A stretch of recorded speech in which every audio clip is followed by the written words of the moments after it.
کسی بھی مذہب سے، وہ ڈاکٹر ہے اور انجینئر ہے۔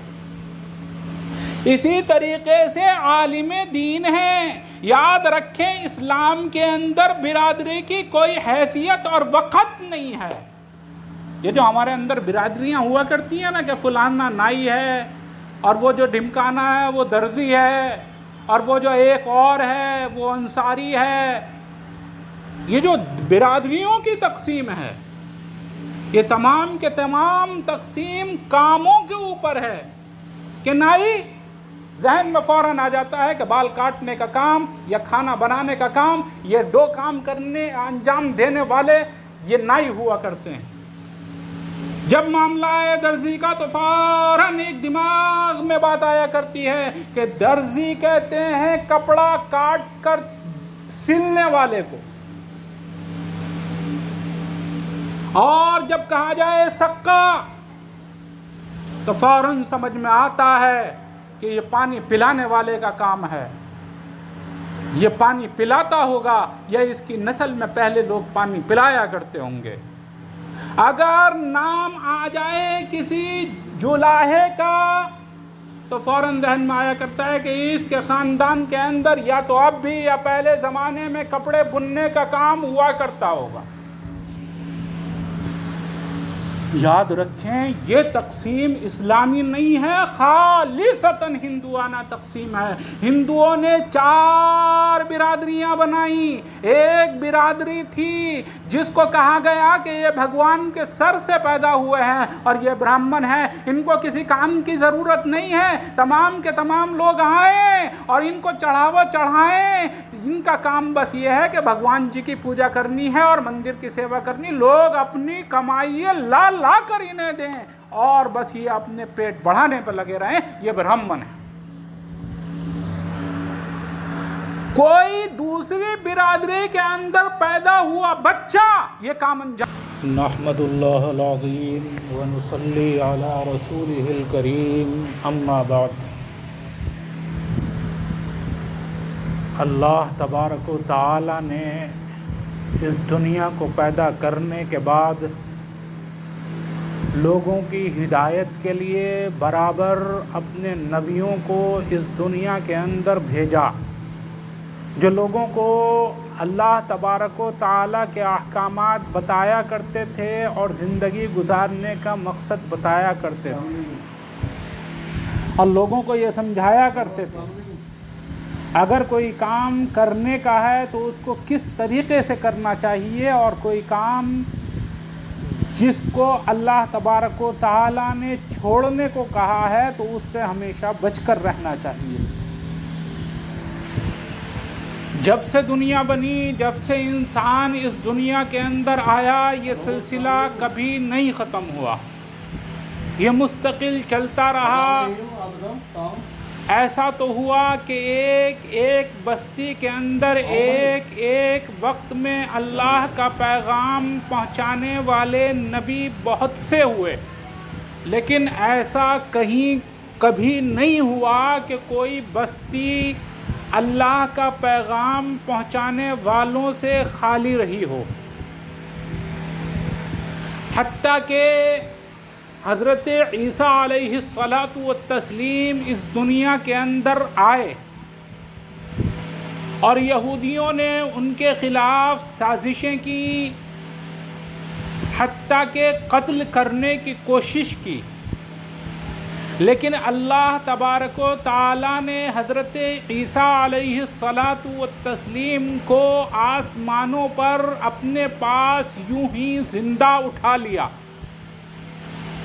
اس دنیا کی تاریخ میں آج تک کوئی انسان ایسا نہیں آیا کہ وہ اللہ تبارک و تعالیٰ کے پاس بنا مرے چلا گیا ہو، آسمانوں پر چلا گیا ہو ہمیشہ کے لیے یا بہت لمبے عرصے کے لیے۔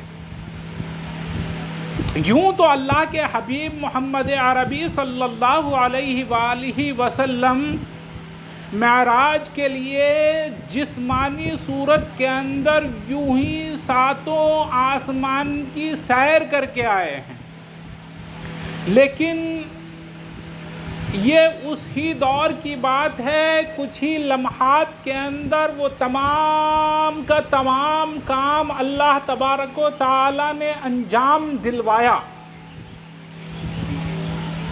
لیکن ایسا ہو کہ بہت لمبا زمانہ گزر جائے اور وہ شخصیت اس دنیا کے اندر موجود نہ رہے، آسمانوں پر موجود رہے، یہ صرف حضرت عیسیٰ علیہ السلام کے ساتھ خاص ہے۔ اللہ تبارک و تعالیٰ نے حضرت عیسیٰ علیہ السلام کو اپنے پاس بلا لیا۔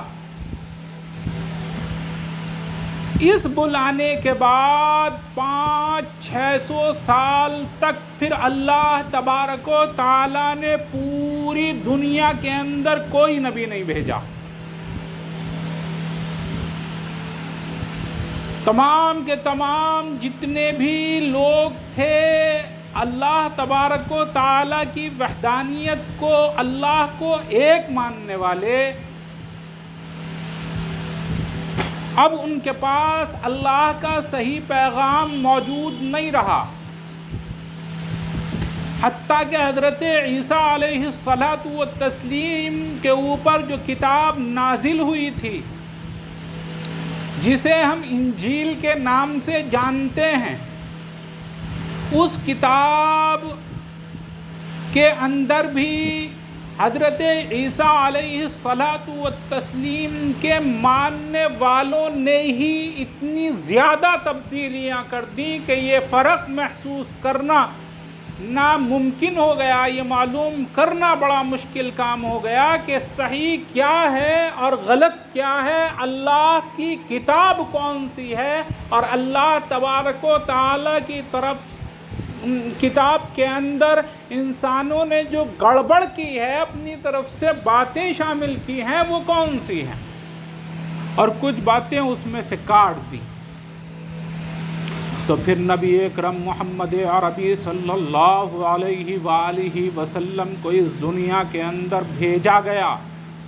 حضرت نبی اکرم محمد عربی صلی اللہ علیہ وآلہ وسلم اس دنیا کے اندر تشریف لائے، اور جب اللہ تبارک و تعالیٰ کا پیغام لے کر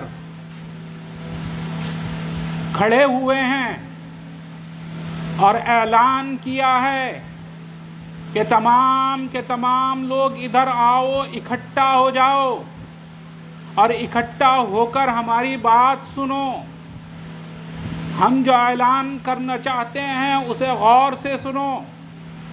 حضرت محمد عربی صلی اللہ علیہ وآلہ وسلم نے ارشاد فرمایا کہ قولوا لا الہ الا اللہ تفلحوا، کہ تم ایک کام کرو، لا الہ الا اللہ کہہ لو، اس بات کا اعتراف کر لو کہ اس دنیا کے اندر جتنے بھی لوگ ہیں وہ کسی اور کی عبادت نہ کریں، اور جس کی عبادت کی جاتی ہے وہ حقیقت میں عبادت کے لائق نہیں ہے، اور ہوں بھی کیسے، دنیا کی تاریخ اٹھا کر دیکھ لیں، کہیں بھی پہنچ جائیں، کسی بھی شخص سے معلوم کریں اس کے بھگوان کے بارے میں، اس سے اس کے خدا کے بارے میں، جب وہ اپنے خدا اور بھگوان کے بارے میں بتائے گا تو وہ یہی جواب دے گا کہ اس کو ہم نے یا تو اپنے ہاتھوں سے بنایا ہے یا یہ شخص مر چکا ہے اور اس کو ہم نے خود اپنے ہاتھوں سے مٹی کے نیچے اتارا ہے۔ جس وقت ہم نے اس کو مٹی کے نیچے اتارا ہے اس وقت یہ اپنا ہاتھ بھی ہلانے پر قادر نہیں تھا۔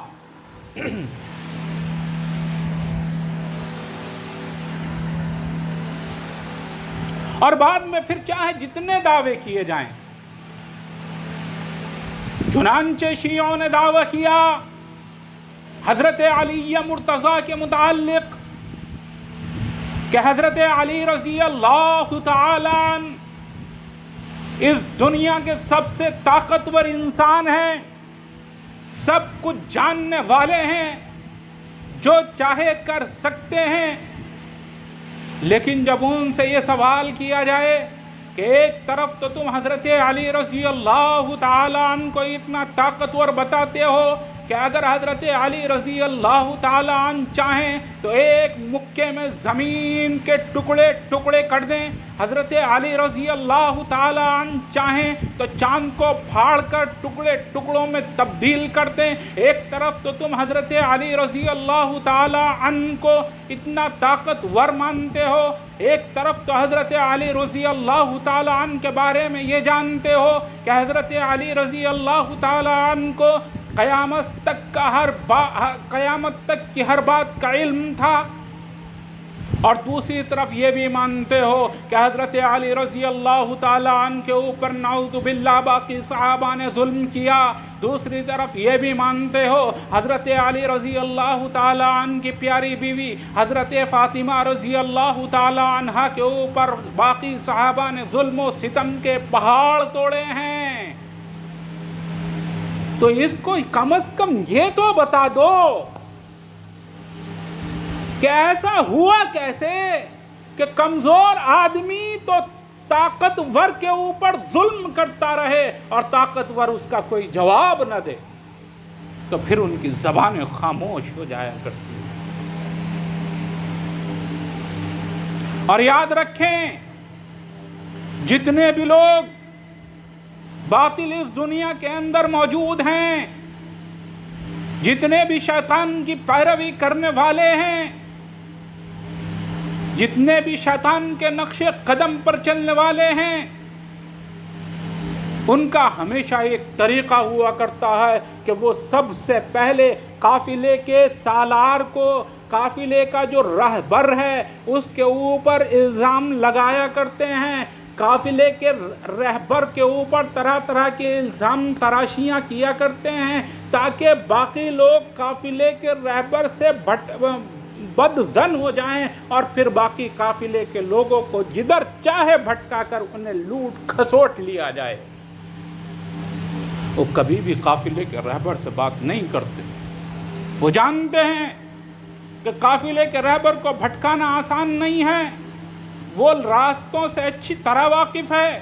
اس کو اگر یہ بتایا جائے گا کہ جس راستے سے تم جا رہے ہو وہ آگے جا کر راستہ نہیں رہ جاتا بلکہ سمندر تک پہنچتا ہے یا ایسے جنگل کی طرف کو جا رہا ہے جدھر آگے راستہ ہی نہیں ہے، تو وہ کہے گا میں تو اس راستے سے بہت مرتبہ گزرا ہوں، اس راستے کے بارے میں میری معلومات تو بہت زبردست ہیں، میں تمہاری بات کو نہیں مانوں گا. لیکن جو لوگ اس راستے کے بارے میں جانکاری نہ رکھتے ہوں ان کو یہ بتانا کہ یہ رہبر کچھ نہیں جانتا ہے، اس رہبر کو کچھ معلومات نہیں ہے، یہ تمہیں بھٹکا دے گا، ذلیل اور خوار اور رسوا کروا دے گا، یہ تھوڑا اس کے مقابلے میں آسان ہوا کرتا ہے. تو ہمیشہ شیطان کا یہی کام ہوا کرتا ہے کہ وہ سب سے پہلے قافلے کے رہبر سے متعلق لوگوں کو غلط فہمیوں میں مبتلا کرتے ہیں اور پھر وہ قافلے والوں کو بھٹکانے کی طرف لے کے چلتے ہیں، اور بھٹکنے والے قافلے والے کے رہبر سے پہلے ہی چونکہ بہت زیادہ بدظن ہو چکے ہوتے ہیں تو اس سے رابطہ نہیں کرتے. چنانچہ آج یہ موبائل کا دور ہے، موبائل ہر ایک کے پاس ہے، جدھر دیکھو وہ ادھر موبائل کے اوپر یوٹیوب پر پتہ نہیں کس کس کی بکواس سنتے چلے جا رہے ہیں. یاد رکھیں اگر آپ کو یہ جاننا ہے کہ یہ کہنے والا صحیح ہے یا غلط ہے تو اس کی باتوں کو جب بھی یہ دیکھیں کہ یہ علماء کی برائی کرتا نظر آ رہا ہے یا علماء کی شان میں گستاخیاں کرتا نظر آ رہا ہے، یہ علماء کے بارے میں لوگوں کے اندر غلط معلومات پہنچاتا دکھائی دے رہا ہے، لوگوں کو علماء کے خلاف بھڑکاتا نظر آ رہا ہے، سمجھ لو کہ اگلا جملہ اس کا بھٹکانے والا ہوگا. چنانچہ جب شیعہ اس دنیا کے اندر اپنا وجود بنانے لگے اسلام کو مٹانے کی سازش میں، شیعوں نے سب سے پہلا کام یہ کیا کہ کہ نبی اکرم محمد عربی صلی اللہ علیہ وآلہ وسلم کے اوپر تو کیچڑ اچھال نہیں سکتے تھے. اگر نبی اکرم محمد عربی صلی اللہ علیہ وآلہ وسلم کی ذات مطہرہ کو کیچڑ اچھالتے اور طعن و تشنیع کا نشانہ بناتے تو ان کی سازشیں وہیں فیل ہو جانی تھی. کوئی بھی مسلمان اس بات کو تسلیم نہیں کرتا، بلکہ انہوں نے تمام کے تمام صحابہ کے اوپر یہ الزام رکھنا شروع کر دیا کہ حضرت علی رضی اللہ تعالیٰ عنہ چونکہ حضرت محمد عربی صلی اللہ علیہ وآلہ وسلم کے داماد بھی ہیں، حضرت علی رضی اللہ تعالیٰ عنہ حضرت محمد نبی اکرم محمد عربی صلی اللہ علیہ وآلہ وسلم کے بھائی بھی ہیں. تو اصل تو یہ تھا کہ تمام کا تمام جتنا بھی اسلام کی ذمہ داریاں تھیں، خلافت کی ذمہ داریاں تھیں، وہ حضرت علی رضی اللہ تعالیٰ عنہ کو ملنی چاہیے تھی. لیکن صحابہ نے ظلم کیا ہے حضرت علی رضی اللہ تعالیٰ عنہ کے اوپر کہ ان سے ان کی ذمہ داریاں چھین لی ہیں اور ان سے ان کا مرتبہ ہتھیا لیا ہے. یہ انہوں نے سب سے پہلا شوشہ چھوڑا. اور کچھ وہ لوگ جو نئے نئے اسلام میں داخل ہوئے تھے، جو اسلام کی معلومات نہیں رکھتے تھے، وہ بیچارے ان کے دام میں ان کے فریب میں آ گئے اور صحابہ کی طرف سے بدظن ہو گئے اور صحابہ کو غلط سمجھنے لگے. اس طریقے سے یہ پہلا فرقہ اسلام کے اندر وجود میں آیا. اور جتنے بھی فرقے اس دنیا کے اندر بنے ہیں یا آئندہ بنیں گے،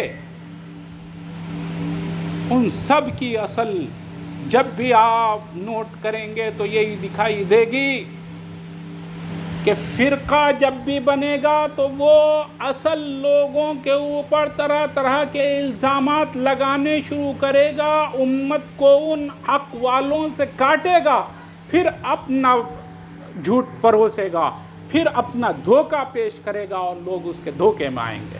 اور اگر لوگ اپنے پہلی معیار پر مضبوط رہے تو ان کو کوئی دھوکہ نہیں دے سکتا. مان لیجئے اگر اس وقت وہ نئے نئے ہونے والے مسلمان ان لوگوں سے پوچھتے کہ اگر ہم صحابہ کو نہ مانیں، مان لیجئے حضرت علی رضی اللہ تعالیٰ عنہ کی مخالفت کرنے والے تمام کے تمام صحابہ کو مان لیں، تو بتائیے اسلام کے اندر بچتا کیا ہے؟ یہ قرآن جو ہمارے پاس آیا ہے وہ صحابہ کرام رضوان اللہ علیہم اجمعین کے ذریعے ہی تو آیا ہے. پھر تو اس قرآن کے اوپر اعتماد کریں، یقین کریں تو کیسے کریں؟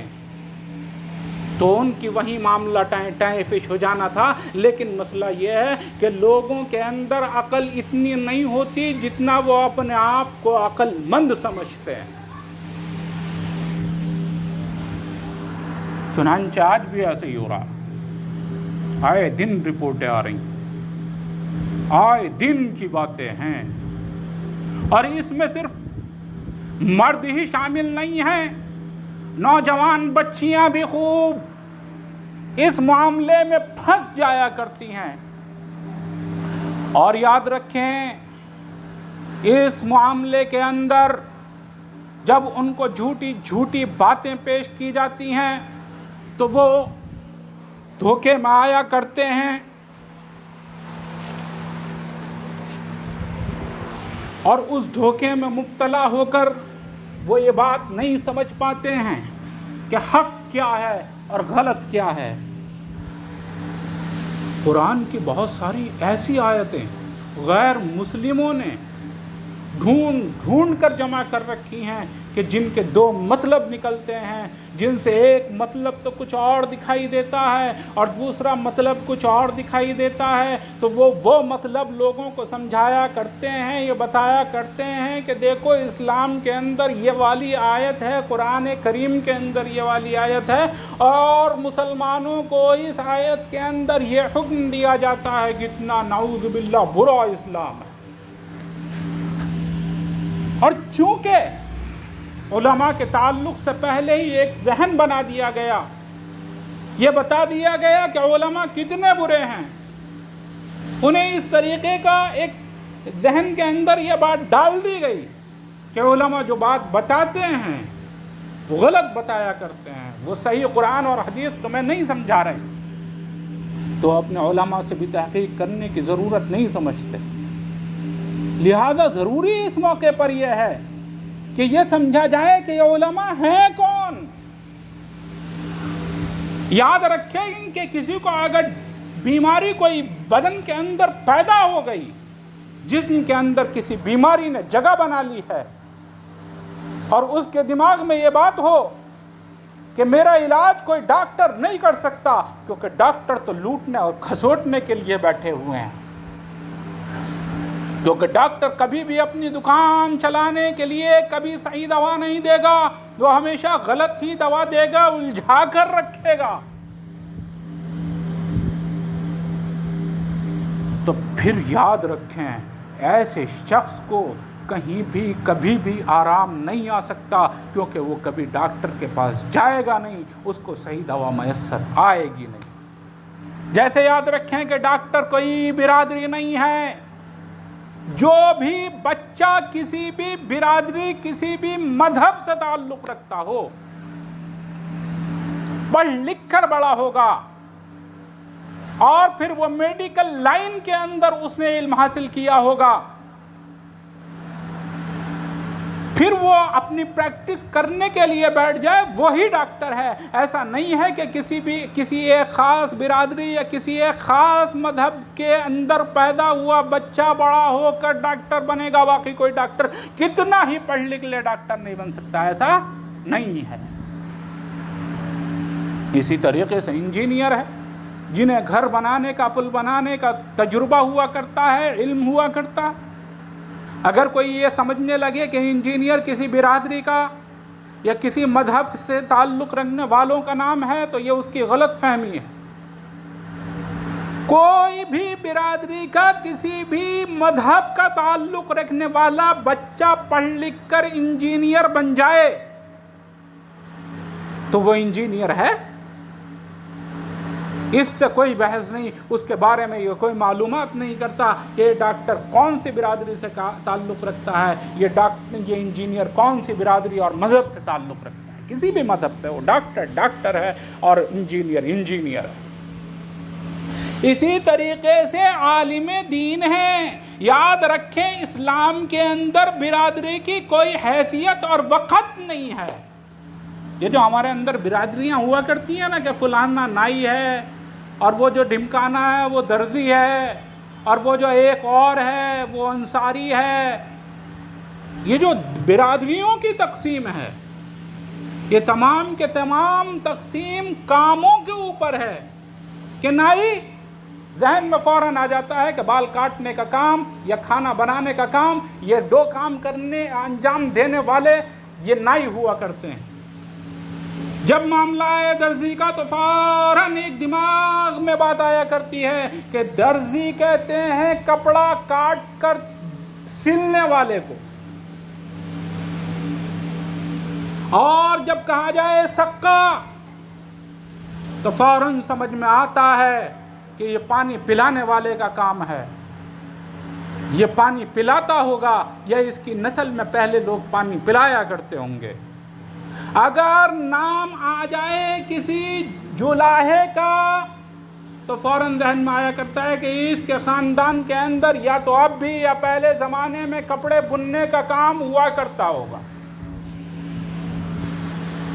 یاد رکھیں یہ تقسیم اسلامی نہیں ہے، خالصتاً ہندوانہ تقسیم ہے۔ ہندوؤں نے 4 برادریاں بنائیں۔ ایک برادری تھی جس کو کہا گیا کہ یہ بھگوان کے سر سے پیدا ہوئے ہیں اور یہ برہمن ہیں، ان کو کسی کام کی ضرورت نہیں ہے، تمام کے تمام لوگ آئیں اور ان کو چڑھاوا چڑھائیں، ان کا کام بس یہ ہے کہ بھگوان جی کی پوجا کرنی ہے اور مندر کی سیوا کرنی، لوگ اپنی کمائی لا کر انہیں دیں اور بس یہ اپنے پیٹ بڑھانے پر لگے رہیں، یہ برہمن ہے۔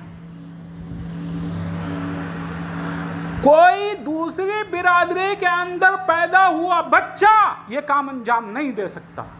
ہندوانہ تقسیم ہے۔ ایک ہوتی ہے برادری ان کے اندر چھتری ہے، جس کا کام ہوتا ہے بادشاہت کرنا، راج پاٹ چلانا اور لڑائی بھڑائی کے لیے فوج وغیرہ میں جانا، پولیس وغیرہ کا کام یہ چھتریوں کا ہوتا ہے، اور یہ پیدا ہوئے بھگوان کے سینے سے، اور یہ عزت میں دوسرے نمبر پہ ہیں کیونکہ سر کے نیچے سینہ ہوا کرتا ہے اور سینہ دوسرے نمبر پہ عزت میں ہے بدن میں، لہذا یہ بھی عزت میں دوسرے بدن پر ہے۔ اور تیسرا نمبر آتا ہے بنیے کا، جن کا کام ہوتا ہے خرید و فروخت کرنا، کھانے پینے کی اور دیگر اشیاء کو خریدنا، ادھر سے خریدنا اور دوسرے لوگوں کو بیچنا، یہ ہیں بنیے، ان کا کام یہی ہے۔ اور کوئی اس کام کو نہ چھتریے کرے گا، اور برہمن کو تو کسی کام کی ضرورت ہی نہیں۔ اور تیسرا جو ہوتا ہے وہ ہوتا ہے شودر، وہ کہتے ہیں کہ یہ بھگوان کے پیر سے پیدا ہوئے ہیں اور پیر رہتا ہے سب سے نیچے، لہذا یہ تمام کے تمام جتنے بھی شودر ہیں یہ خدمت کریں گے دوسری برادریوں کی، نالی صاف کریں گے شودر، سڑک صاف کریں گے شودر، آپ کی گندگیاں اپنے سروں کے اوپر ڈھوئیں گے شودر۔ یہ برادری کے اندر، ان کے اندر چاہے جتنا بڑا عقل مند پیدا ہو جائے اور کتنا ہی بڑا عالم پیدا ہو جائے، کام ان کا یہی رہے گا۔ کوئی کتنا ہی بڑا بہادر ہو، اسے کسی اور چیز سے مطلب نہیں۔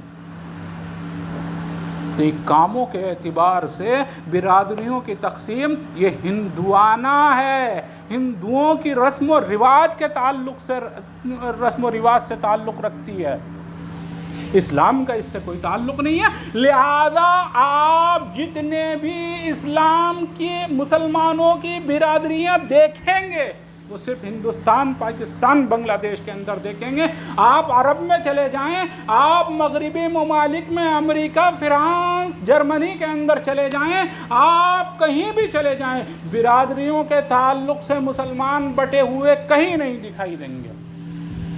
اور یہاں کیوں ہیں؟ مان لیجئے ایک آدمی نے اسلام قبول کیا، اس کا باپ تھا سکا، تو وہ ابھی تک اپنے خاندان کے اندر یہی کام کرتا چلا آ رہا تھا، لہذا مشہور ہو گیا کہ یہ سکا ہے۔ ایک آدمی کا کام تھا کپڑے بننا، وہ ہندوؤں میں جلاہا کہلایا کرتا تھا، اس نے اسلام قبول کر لیا، اس کے بال بچے ہوئے، سب کے سب اسی نام سے اب بھی موسوم رہے۔ یہ برادری جو ہیں وہ تمام کی تمام ایسی ہی ہیں، بس ایک برادری پورے کے پورے مسلمانوں کے اندر دکھائی دیتی ہے، سید جس کو کہا جائے، وہ کسی بھی کام کی طرف نسبت نہیں ہوا کرتی، اور اس کی وجہ یہ ہے کہ سید ایک خاص برادری نہیں بلکہ نسل ہے۔ حضرت نبی اکرم محمد عربی صلی اللہ علیہ وآلہ وسلم کے کوئی نرینہ اولاد نہیں تھی، بیٹا نہیں تھا، بیٹیاں تھیں، اور اولاد تھی حضرت فاطمہ رضی اللہ تعالی عنہا سے، حضرت حسن، حضرت حسین رضی اللہ تعالی عنہما، یہ دونوں بھائی، اور ان دونوں بھائی کی جتنی بھی اولاد ہوئی ہے وہ سید کہلائی ہے۔ تو لہذا آج بھی کہیں اگر سید پایا جاتا ہے تو وہ سید ہے، ویسی برادری نہیں ہے کہ ہاں کام کی طرف نسبت۔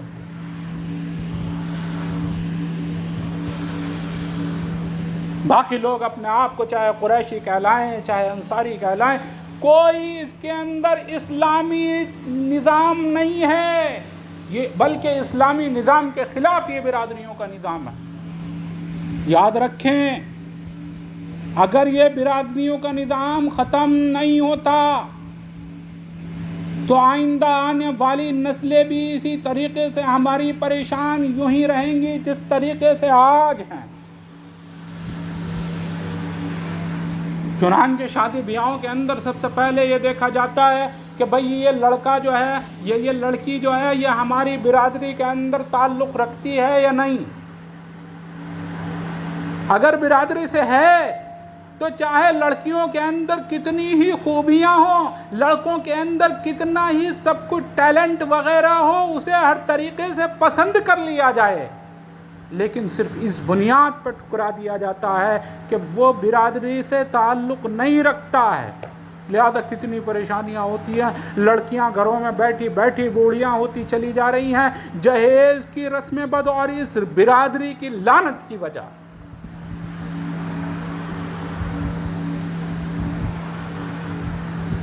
یہ برادری ہمارے معاشرے سے اگر ختم نہیں ہوگی تو یہ نحوستیں باقی رہیں گی. آپ ہندوستان، پاکستان، بنگلہ دیش کو چھوڑ دیں، پھر دنیا کے کسی بھی خطے کے اندر چلے جائیں، وہاں شادی اتنا بڑا مسئلہ نہیں ہے جتنا ہمارے ہاں ہو چکا ہے. اور وجہ صرف دو، ایک برادری اور ایک جہیز. بہرحال نبی اکرم محمد عربی صلی اللہ علیہ وآلہ وسلم تو اس نظام کو ختم کرنے کے لیے آئے تھے. اگر ہم نبی اکرم محمد عربی صلی اللہ علیہ وآلہ وسلم کے امتی ہوتے ہوئے بھی اس نظام کو اپنے یہاں قائم رکھتے ہیں تو سمجھ لیں کہ ہمارا نبی علیہ الصلاۃ والتسلیم سے کوئی واسطہ اور تعلق نہیں رہا. پھر چاہے جو ہمیں بھٹکا کر لے جائے، چاہے جدھر بھٹکا دے. اسلام اور مسلمان تمام کے تمام برابر، کوئی کسی سے کسی معاملے میں فضیلت نہیں رکھتا. اگر ہاں فضیلت ہے، کسی کو عزت ہے، تو صرف اس کے اعمال کی بنیاد پر. جتنے اچھے کام کرنے والا ہوگا وہ اتنا ہی معزز اور محترم ہوگا. کہ نہیں کہ فلاں برادری کا ہے تو زیادہ عزت والا ہو اور فلاں برادری کا ہے تو اس کی عزت کم ہو. نہیں،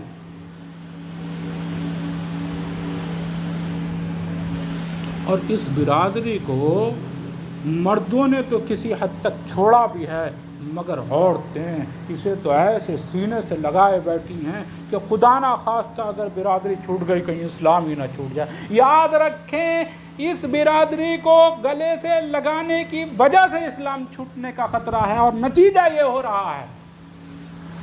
یا تو ہمیں سمجھ میں نہیں آتے رشتے. اگر برادری کے اندر ہوگا تو چاہے وہ کیسا ہی ہو، چاہے اس کے اندر کسی بات کی صلاحیت ہو یا نہ ہو، نشے باز ہو، وہ کسی کام کا ہو یا نہ ہو، پھر اپنی بیٹی کو اس کے ہاتھ میں پکڑا دیا کرتے ہیں. پھر کچھ نہیں دیکھا جاتا. بس ایک چیز شادی کے اندر ہماری دو چیزیں نظر میں رہتی ہیں. ایک تو اس کے پاس مال بہت سارا ہو، اور ایک وہ برادری کا ہو.